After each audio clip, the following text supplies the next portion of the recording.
Welcome to the Man Cave Podcast with Dan Casper.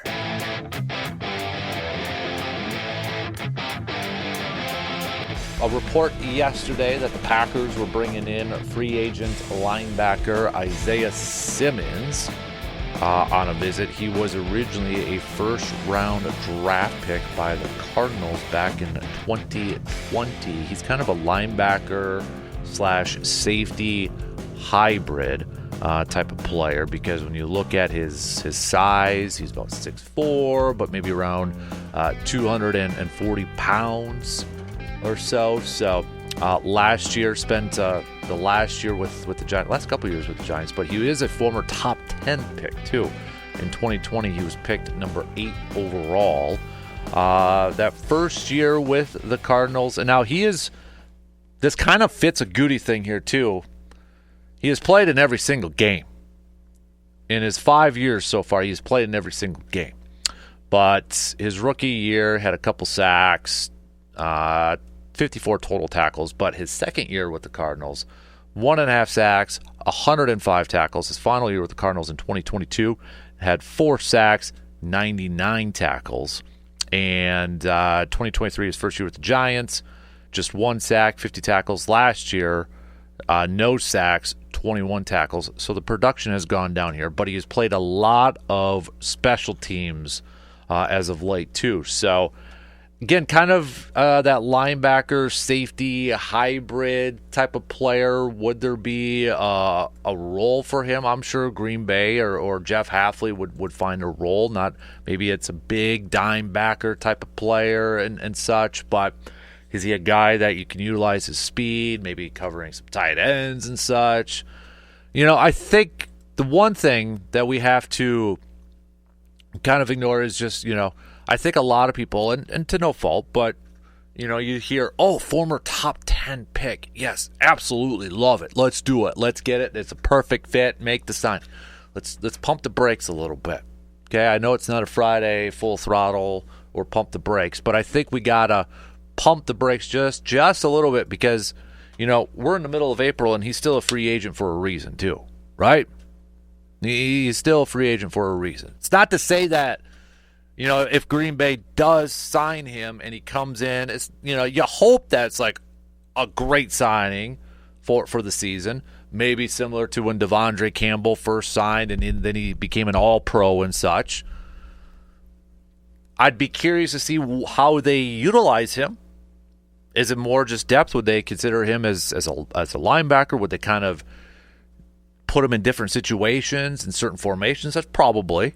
He'd probably have a specific type of role with Green Bay. But I think it's, and honestly, if we found out this morning that Green Bay signed him, I would almost say too that it's not a guarantee he's going to make the ball club. Like, I don't think he would have a 100% guaranteed role on the ball club. It'd be a depth signing, and you're hoping, and it's kind of like the Brewers in essence too. You're buying low and hoping that you got a diamond out of the rough. You're hoping that you're buying low, but with high potential. See, he's still young. He's only 26 years old, for crying out loud. He'll be 27 in July when camp's going on. So, I mean, you got a guy who's 5 years into the league, playing in various positions, different types of positions on the defense, and he's still only going to be 27 years old. And going back to his combine, this was a guy that ran under a 4.4 42. He was 4.39 40-yard dash. He's got some athleticism. There's no question about it. But he's also a free agent for a reason too. But if it is something that Green Bay is going to do and they're going to bring him in and they're going to sign him on, let's see what the guy's got. I'm willing to give it a shot. Why not? You got some depth. You got some special teams experience. So let's do it. Obviously, he's got talent, had talent. A lot of people thought he had talent going into that draft process after 4 years at Clemson to be a top 10 pick. Maybe Jeff Hafley can get a little something out of him. Maybe get that untapped potential. Because this is the thing, too, with a lot of these guys who are drafted high in the draft. you got to look at the situations that they were put in. Right? Look at the situations that they were drafted into. 2020 with the Cardinals. Cardinals haven't been the greatest teams over the years. Yes, they, made a couple playoff runs with Kingsbury at the helm and such for those seasons. But towards the back end, not necessarily the greatest situation. And then you look at the Giants the last couple of years. I mean, when he was traded to the Giants, it was just in exchange for a 7th-round pick. So I think you got to look at the certain situations on there too. So, I mean, if you can get it for cheap, why not? Why not? Got some depth, got that special teams experience. Maybe Halfley can find out a role and get creative with him. And, I wouldn't say he's a starter right away. No.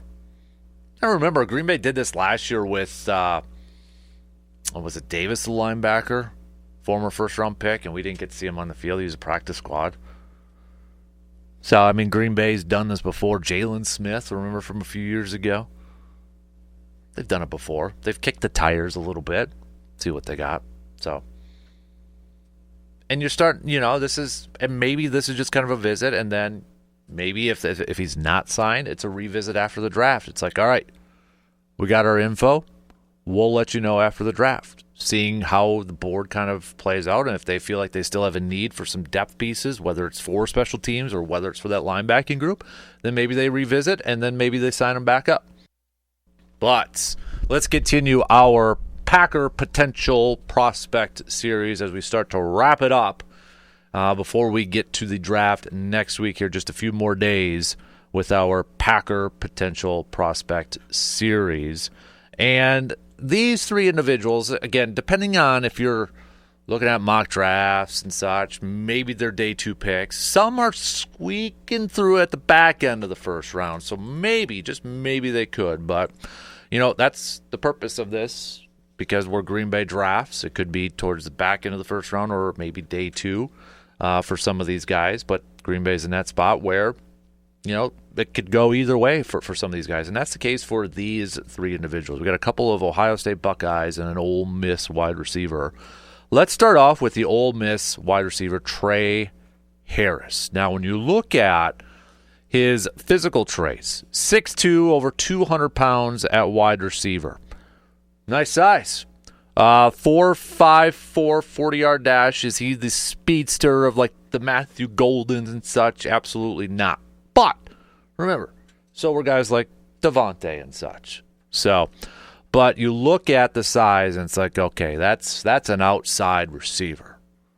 That's an outside receiver. Began his college career in 2020 at Louisiana Tech. Then finished it up with Ole Miss, where he was second-team AP All-American, third-team All-SEC, led the team with 60 receptions and over 1,000 receiving yards in 8 games. 1,030 receiving yards, 7 touchdowns, started 8 games, but he missed 5 games with a lower body injury.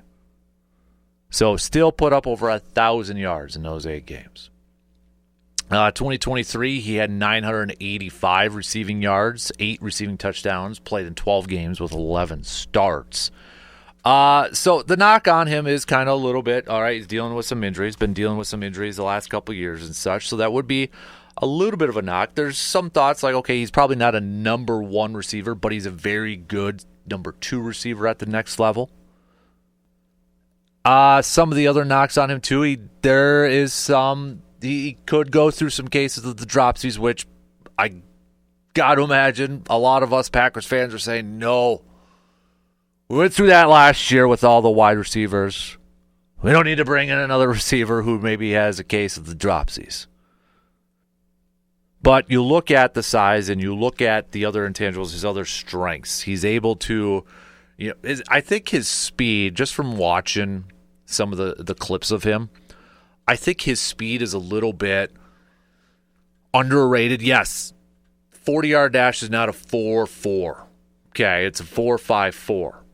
But when you watch it, he's got that deep play threat.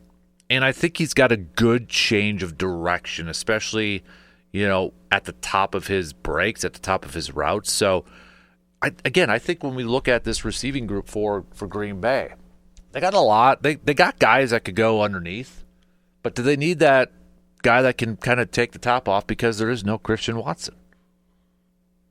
And I think Tre Harris is a guy that could be able to would be able to do that. And you look at his last couple years, you're talking about yards per catch. Last year, 17.2. The year before, 18.2. 2022, when he was with Louisiana Tech, 14.4. When he had 10 receiving touchdowns, too. So he's got that ability to be your X receiver. Being on the outside, on the sidelines, and kind of being that deep threat.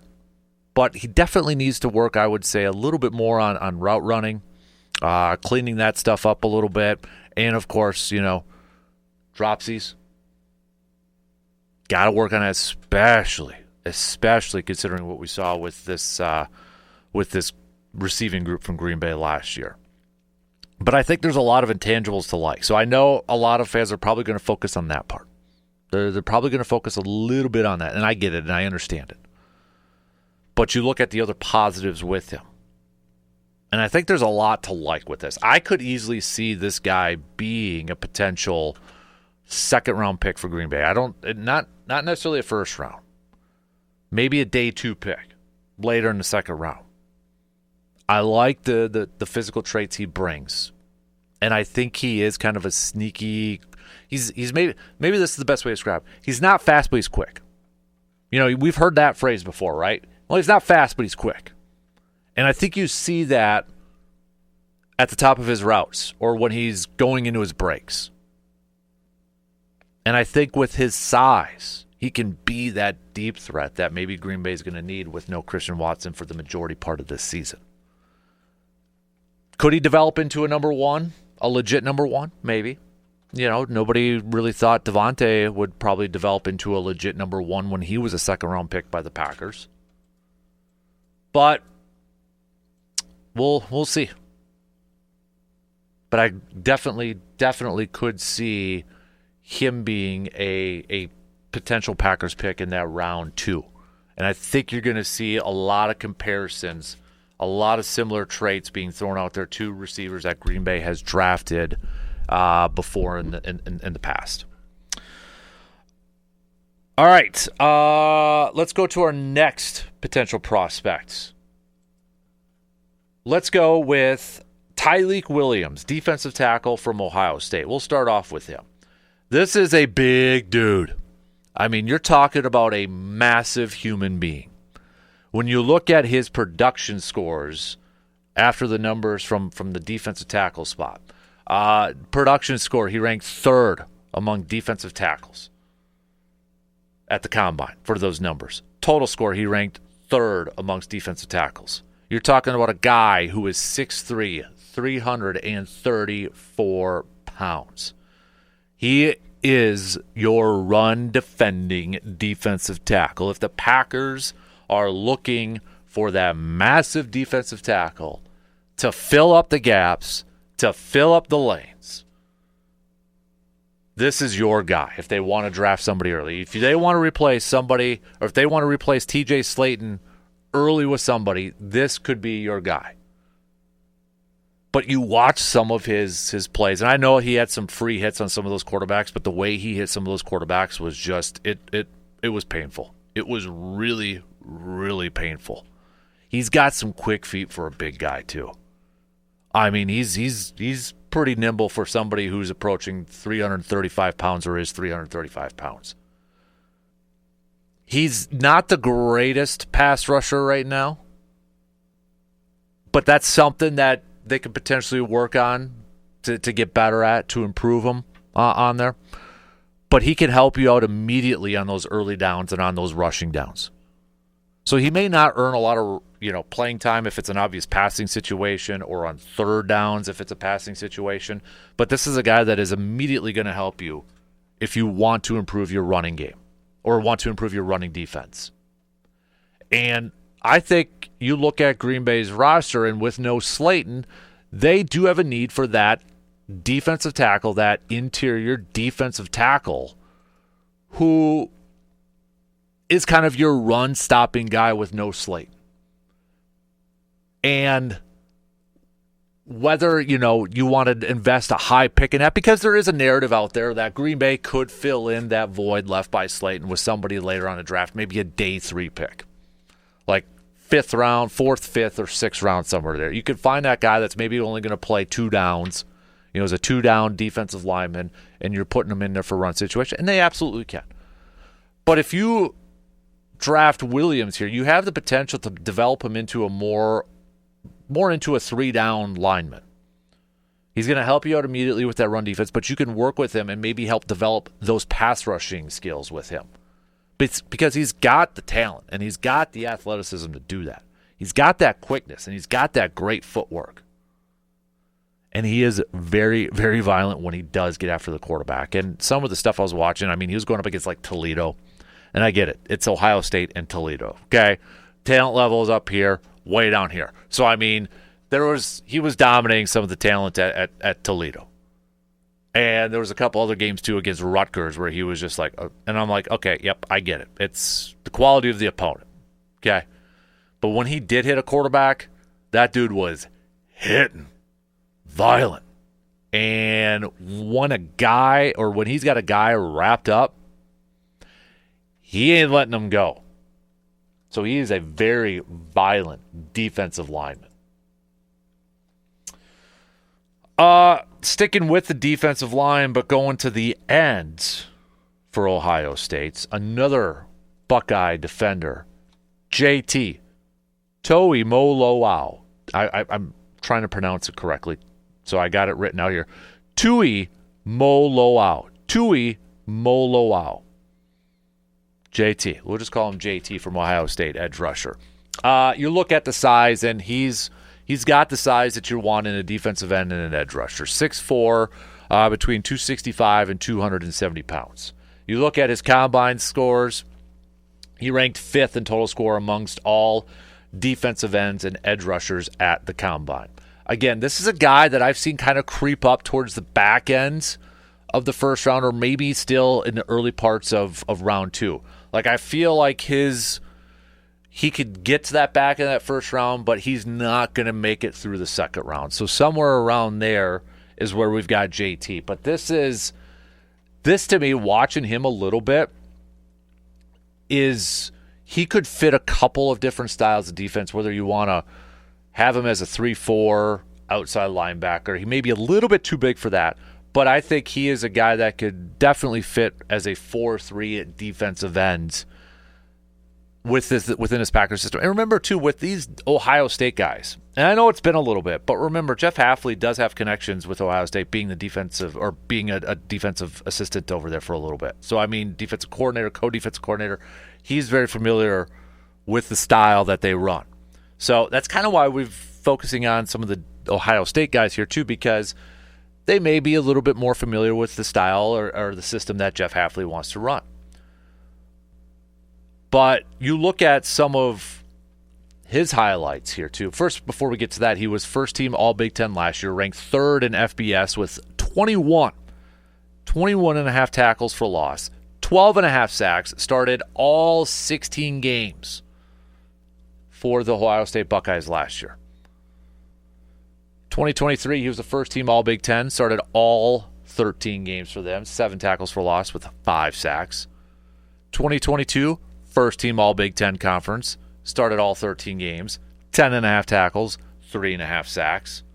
So, you're talking about 3 years straight, all first-team, all Big Ten.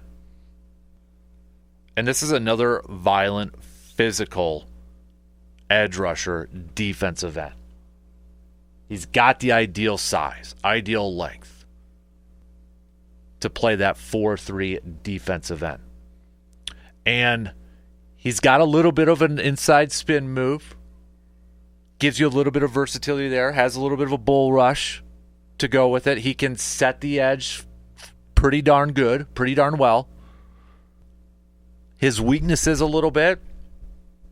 Maybe not the quickest, sideline to sideline type of player.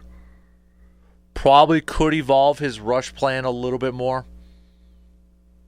mentioned he's got, the inside, he's got the bull rush type of thing, but maybe he needs to expand his bag of tricks, if you will.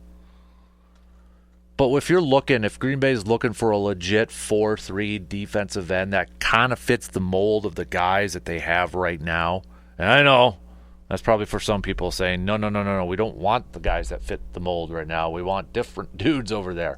But if you're looking for that typical size, that 6'4", 265, 270 pound range, this is a guy that could do that. And again, I think you have to factor in the Ohio State connection with Jeff Hafley and looking at some of these Ohio State defenders. Because that is definitely, if you want an impact player on the defensive side, if you're going to be drafting some defensive players fairly high in the draft, whether it's day 1 or day 2, I think a lot of us would like to see guys who are going to get on the field right away and be impact players right away. And you look at the numbers, 12.5 sacks last year. You look at the tackles for losses numbers. He's got the numbers to go with a lot of the physical traits that he possesses. He's got a high energy. So you're talking about the production numbers matching up with some of the physical traits. That's kind of what we all want in a prospect, right? We want okay, because there's some of those prospects that we've talked about. It's like, looks like Tarzan, plays like Jade. They've got the physical traits. They've got these measurables that are off the charts. But where's the production? Where are those numbers? Well, JT's kind of the guy that's in the middle a little bit.